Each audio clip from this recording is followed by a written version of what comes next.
Hello everyone, स्वागत है आप सबका मेरे पेज पे recipe of maths and science में। और आज जो मैं टॉपिक लेके आया हूँ, मतलब रेसिपी जो मैं लेके आया हूँ, वो रेसिपी है हाइट एंड डिस्टेंस चैप्टर से। Class 10th board exam point of view से बहुत इंपॉर्टेंट है। Angle of elevation and angle of depression के क्वेश्चन है। And one of the most important topic, one of the most important chapter बोलूं मैं mathematics में, तो ये एप्लीकेशंस ऑफ ट्रिग्नोमेट्री के जो चैप्टर है वो है। अब यहाँ पे बहुत सिंपल चीज है यहाँ पे कि बहुत सारे स्टूडेंट का कंफ्यूजन रहता है कि एंगल ऑफ एलिवेशन और एंगल ऑफ डिप्रेशन को समझे कैसे। तो बहुत सिंपल लॉजिक है, ध्यान से सुनना। मैथ्स का एक ही एंगल है, ऊपर देखो तो एलिवेशन है, नीचे देखो तो डिप्रेशन है। Simple logic. Eyes up elevation, eyes down depression. तो चलिए आगे बढ़ते हैं।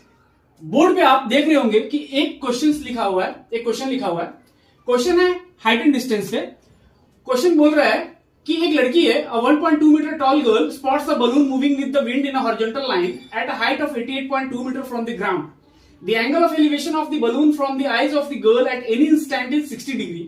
After some time, the angle of elevation reduces 30 degree. Find the distance traveled by the balloon during the interval. कोई बात नहीं, समझा देता हूं क्या पूछ रहा है। सवाल पूछ रहा है कि एक लड़की है जिसका हाइट है 1.2 मीटर टॉल। पहली दफा उसने एक बलून को स्पॉट किया तो उसका एंगल ऑफ एलिवेशन जो था वो 60 डिग्री था। बलून जो है हवा में उड़ने के कारण हॉरिजॉन्टली थोड़ा मूव किया। अब उसकी एंगल ऑफ एलिवेशन जो है वो रिड्यूस हो गई 30 डिग्री पे। तो वो पूछ रहा है सवाल कि डिस्टेंस बताओ कि बलून जो है हवा में हॉरिजॉन्टली कितना दूर ट्रेवल किया। अब आ गया होगा समझ में। आंसर भी बहुत सिंपल है, बहुत तरीके से, बहुत इजी स्टेप में आपको बताऊंगा। तो सबसे पहले आइए डायग्राम देख लेते हैं कि ये फिगर कैसा बनेगा। तो सबसे पहले एक लड़की है यहां पे जिसकी हाइट है 1.2 मीटर टॉल। इसका हाइट है 1.2 मीटर, गर्ल है। पहली दफा उसने बलून को देखा 60 डिग्री पे, दूसरी दफा उसने बलून को देखा 30 डिग्री पे। तो डायग्राम बना देंगे पहले। यहां पे आप लोग को भी बनाना होगा, एग्जाम में जब आएगा तब ये क्वेश्चन आ सकते हैं। एग्जाम में वीवीआईपी क्वेश्चन में आते हैं। ये हो गया और एक ये हो गया। नाम दे दो ए, नाम दे दो बी, सी, डी, ई, एफ, जी, एच। पहला वाला जो एंगल था मेरा वो था 60 डिग्री।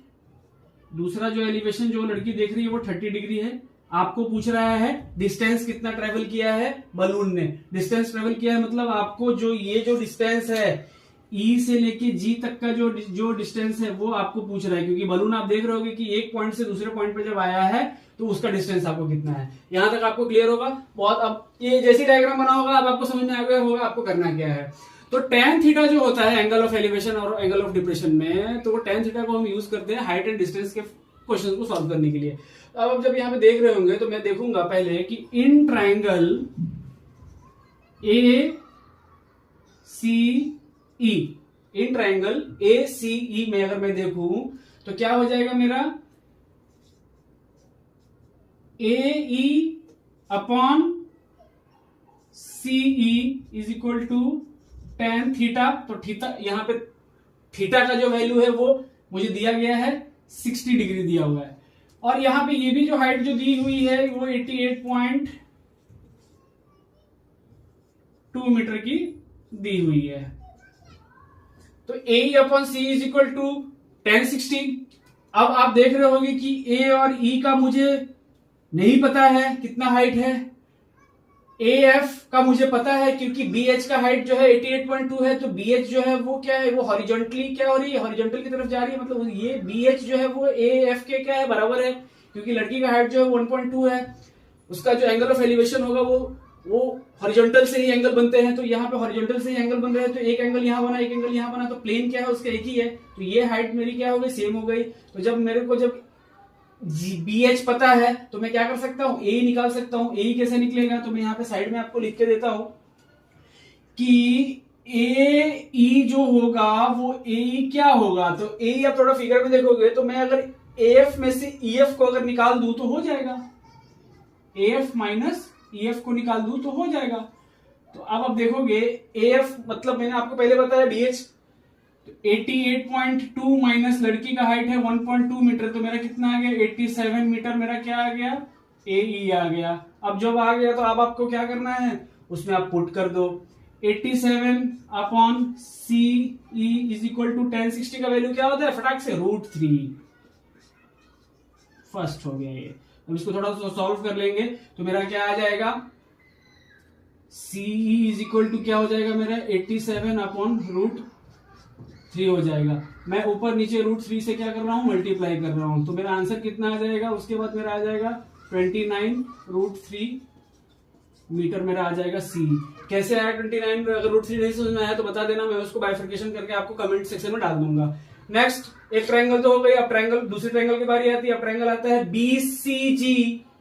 अब ट्रायंगल कौन सा आता है बीसीजी, तो बीसीजी में देखेंगे बीसीजी में क्या होगा, इन ट्रायंगल बीसीजी सिमिलरली जैसा आपने ए अपॉन ऐसा किया वैसे ही आपको ये भी हो। हाँ तो इन ट्रायंगल बीसीजी में अब क्या होगा, बी जी अपॉन क्या हो जाएगा, बीजी अपॉन क्या हो जाएगा सीजी, क्या हो जाएगा सीजी हो जाएगा मेरा। तो अब जब सीजी हो जाएगा is equal to tan theta, पता है बीजी का वैल्यू क्या होगा, बीजी का वैल्यू आपको पता है क्या होगा, क्योंकि आपने ऑलरेडी यही निकाल लिया है 87 मीटर, तो वही होगा क्योंकि B H is equal to F था। मैं यहां पे लिख देता हूं 87 upon C G is equal to tan theta के जगह पे क्या आ जाएगा 30 डिग्री, क्यों रिड्यूस हो गया एलिवेशन। तो tan 30 का वैल्यू कितना आता है 1 अपॉन √3। अब जब फर्दर इसको जब आप आगे जब सॉल्व करोगे तो सी जी इज इक्वल टू आ जाएगा 87√3। सी जी मिल गया आपको, जब सी जी मिल गया सी मिल गया तो आप क्या करोगे, सी जी में से सी को माइनस करोगे तो आपका जो आंसर है ई जी आपको आ गया। क्या हो जाएगा ई जी, मुझे क्या निकालना है ई जी निकालना है, तो ई जी इक्वल टू क्या हो जाएगा सी जी माइनस सी ई। तो क्या आ गया सी जी मेरा क्या था 87√3 माइनस 29√3, तो आंसर कितना आ जाएगा, माइनस करोगे तो 58√3 मीटर मेरा आंसर आ गया। किसका वैल्यू आ गया मेरा 58√3 ई जी का। यही तो पूछा गया था कि डिस्टेंस कितना ट्रेवल किया है बलून ने, ये आपको बताना था। ई पॉइंट से लेके जी पॉइंट तक, मतलब ए पॉइंट से लेके बी पॉइंट तक बलून गया है, तो कितना मीटर डिस्टेंस ट्रेवल किया 58√3 मीटर। समझ में आ गया होगा बहुत आसान तरीकों से। समझ में अगर आपको ये नहीं आया है कमेंट कर देना, वंस अगेन वापस आपको समझाऊंगा। और अगर आपको अगर अच्छा लगा हो मेरा एक्सप्लेनेशन, आपको अगर समझ में आया हो, आप अपने दोस्तों के ग्रुप में इसको फॉरवर्ड कर दो, शेयर कर दो और फायदा उठाओ बोर्ड प्रिपरेशन का। आपको एग्जाम में ये क्वेश्चन जो है 3 नंबर से 4 नंबर के बीच में आपको बोर्ड में आ सकते हैं, तो इसका प्रैक्टिस करें, इस तरीके के क्वेश्चन का प्रैक्टिस करें। और अगर हाइट एंड डिस्टेंस से कोई भी क्वेश्चंस में अगर आपको डाउट है तो आप कमेंट में आप क्वेश्चन को लिख दे, मैं उसका नेक्स्ट वीडियो आपके बोर्ड पे अपने बोर्ड पे आपको समझा दूंगा। So thank you once again. Recipe of maths and science में आप सबका बहुत बहुत धन्यवाद।